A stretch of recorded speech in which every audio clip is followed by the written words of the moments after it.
जय माता दी, राधे राधे। आइए सुनते हैं माँ लक्ष्मी और 11 माता की यह कहानी।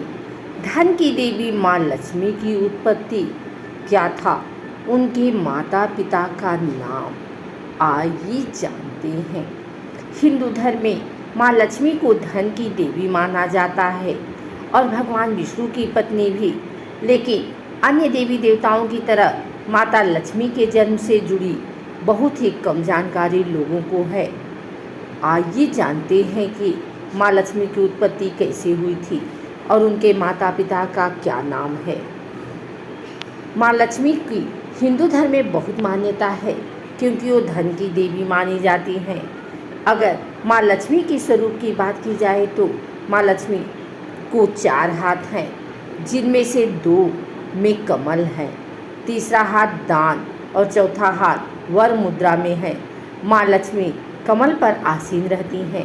माँ लक्ष्मी की कृपा का अर्थ है कि आपके जीवन में कभी भी दरिद्रता और अन्न धन की कमी नहीं रहती। माँ लक्ष्मी की उत्पत्ति के बारे में कई पौराणिक कथाएं हैं। एक कथा के अनुसार एक बार ऋषि दुर्वासा के श्राप के चलते स्वर्गलोक लक्ष्मी विहीन हो गई थी। स्वर्गलोक का ऐश्वर्य खो जाने का लाभ उठाकर दैत्यों ने स्वर्ग पर आक्रमण कर दिया और इस युद्ध में देवताओं की पराजय हुई। फिर इंद्र ब्रह्मा जी की सलाह पर भगवान विष्णु के पास मदद मांगने के लिए गए। उस समय भगवान विष्णु ने देवताओं को समुद्र मंथन करने की सलाह दी।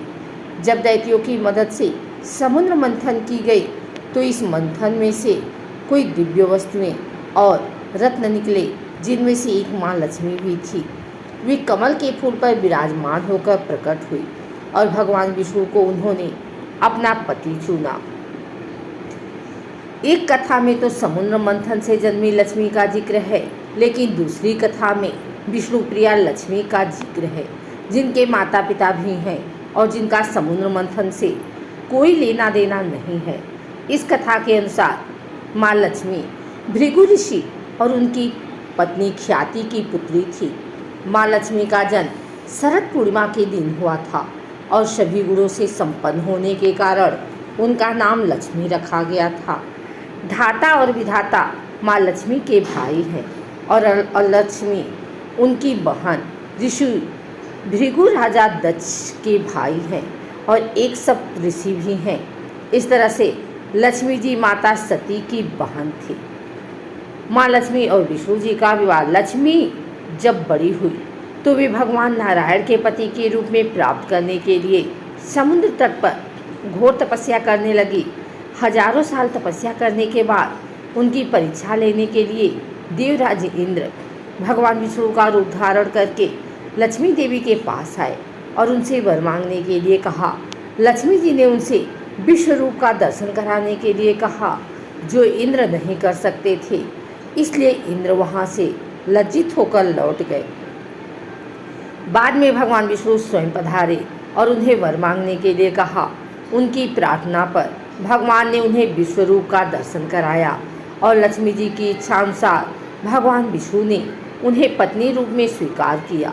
बाद में एक स्वयंवर में माँ लक्ष्मी का भगवान विष्णु से विवाह हुआ और वो उनकी पत्नी बनी और अब उनके साथ बैकुंठ में निवास करती हैं। कहा जाता है कि युधिष्ठिर ने श्री कृष्ण से एकादशी की उत्पत्ति और उनके व्रत के संबंध में प्रश्न किया था, तो श्री कृष्ण ने उन्हें एक कथा सुनाई थी।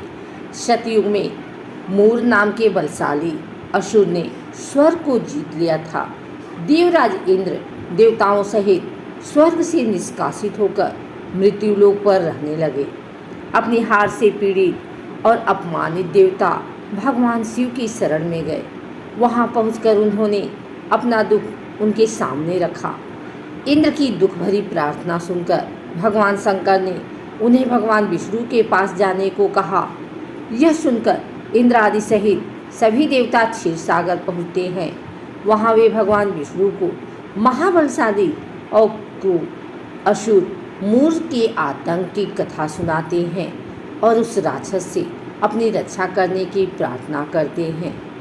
भगवान विष्णु देवताओं को विश्वास दिलाते हैं कि वे जल्दी ही मूर का वध कर उन्हें उसके अत्याचारों से मुक्ति दिलवाएंगे। भगवान विष्णु और राक्षस मूर में काफ़ी लंबा युद्ध चलता है।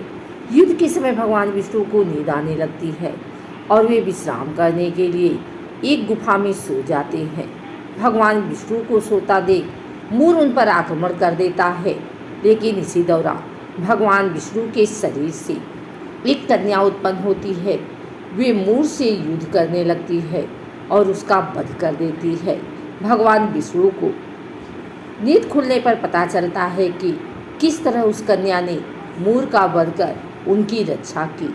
यह जानकर वे अति प्रसन्न होते हैं और कहते हैं कि एकादशी तिथि को मुझसे उत्पन्न होने के कारण तुम उत्पन्ना एकादशी के नाम से विख्यात होगी।